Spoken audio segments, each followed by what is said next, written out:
Have you ever wondered how we structure our sentences? Every word we use, every phrase we construct, they all have a place and a purpose. This is all thanks to something we call the parts of speech. These are the building blocks of language, the fundamental elements that give our sentences meaning and structure.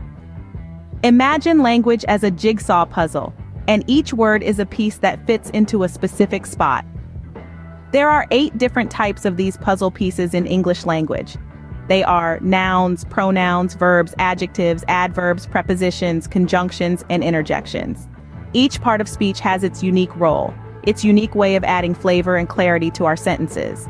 Understanding these parts of speech will help you craft more effective communication, whether you're writing an essay, giving a speech, or just having a conversation. It's like learning the rules of a game. It makes playing so much more enjoyable. So, ready to dive into the fascinating world of parts of speech? First off, we have nouns. Nouns are the building blocks of our language.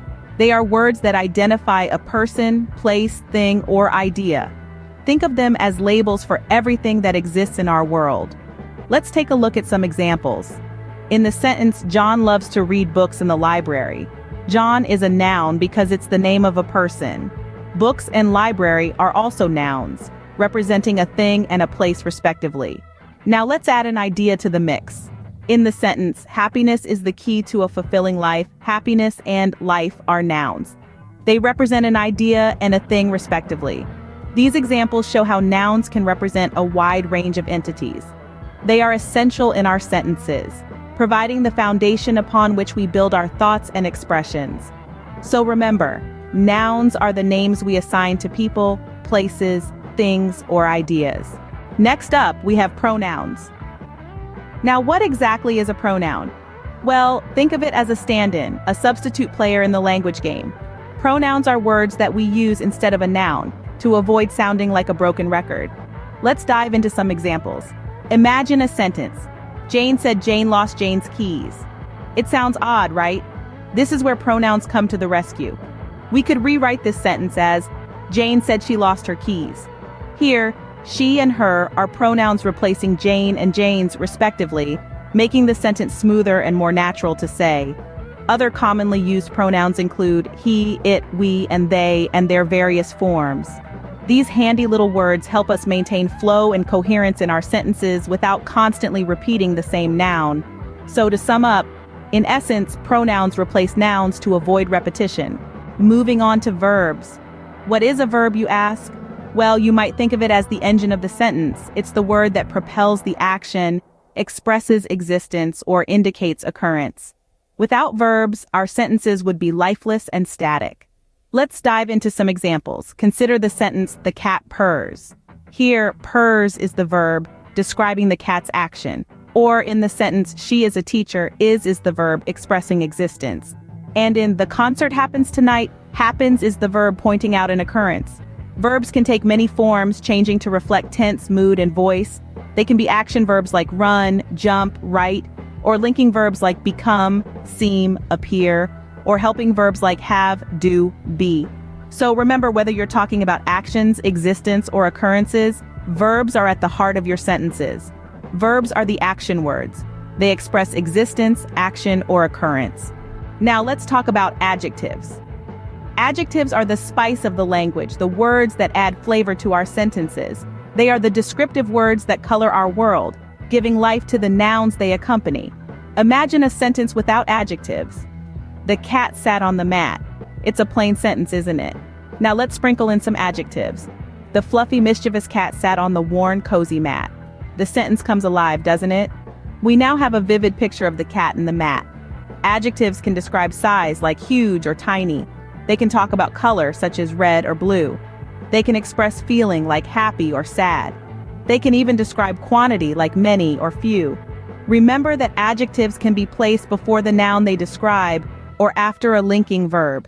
For example, she is a talented artist, or the artist is talented. Adjectives are the descriptive words. They describe nouns. Next, we meet adverbs. Now, what exactly is an adverb, you ask? Well, in the simplest terms, an adverb is a word that adds more information about a verb, an adjective, or even another adverb. It's like the seasoning to your sentence soup. giving it that extra flavor. Let's look at some examples. Consider the sentence, she runs quickly. Here, quickly is the adverb because it describes how she runs. Now, what about adverbs with adjectives?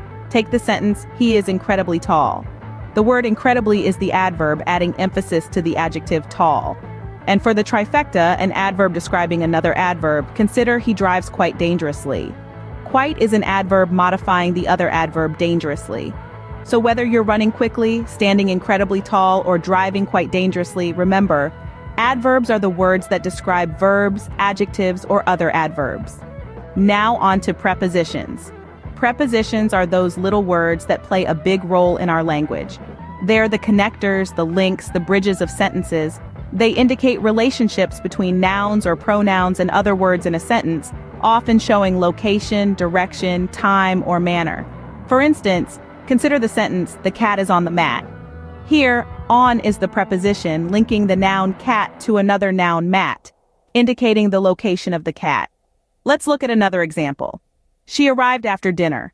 Here, after is the preposition, connecting the noun dinner with the verb arrived, indicating the time of her arrival.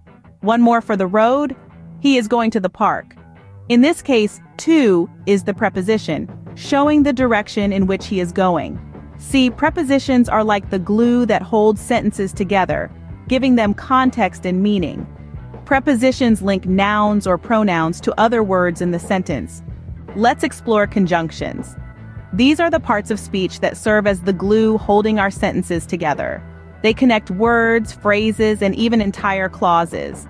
Conjunctions are truly the unsung heroes of our language, ensuring a smooth flow and coherence in our speech and writing. There are three main types of conjunctions. Coordinating conjunctions join words or groups of words with equal importance in a sentence. For instance, I like apples and oranges. Here, and is the coordinating conjunction linking apples and oranges. Subordinating conjunctions introduce dependent clauses, such as, I'll go to the park if it doesn't rain. Here, if is the subordinating conjunction. Lastly, correlative conjunctions work in pairs to coordinate words or phrases like neither and nor in, she is neither a singer nor a dancer. So to sum it up, conjunctions are the connecting words. They link words, phrases, or clauses. Finally, we have interjections. Interjections are like the spices in the stew of our language. They are words or phrases that we use to express strong emotion or surprise. They don't have a grammatical relationship with other words in the sentence. They just sit there on their own, bursting with feeling. Think of words like wow, ouch, or hooray. You can almost feel the emotion they convey, can't you? They are usually followed by an exclamation point to emphasize the strong emotion they represent. Here's a sentence for you. Oh, what a beautiful sunset. Here, oh is the interjection expressing surprise and admiration. Or consider this. Yikes, that was close. Yikes is the interjection expressing fear or shock. So interjections are those little emotional outbursts we sprinkle throughout our speech. They help us express our feelings more vividly. Interjections are the short utterances. They usually express emotion. So we have covered all 8 parts of speech. We've taken a journey through the universe of language, from the humble noun that names our world to the pronoun that steps in for it. We've explored the dynamic verbs that bring our sentences to life and the adjectives and adverbs that add color and nuance to our expressions. We've navigated the relationships set up by prepositions, connecting the dots in our sentences. We've seen how conjunctions weave our thoughts together, creating complex and layered ideas. And who could forget the interjections, those bursts of emotion that make our language so vibrant and human? Each part of speech plays a crucial role in our language. They are the building blocks that construct meaning, allowing us to express our thoughts, ideas, and emotions with precision and creativity. Understanding these parts of speech can make your communication more effective. So keep practicing and happy learning.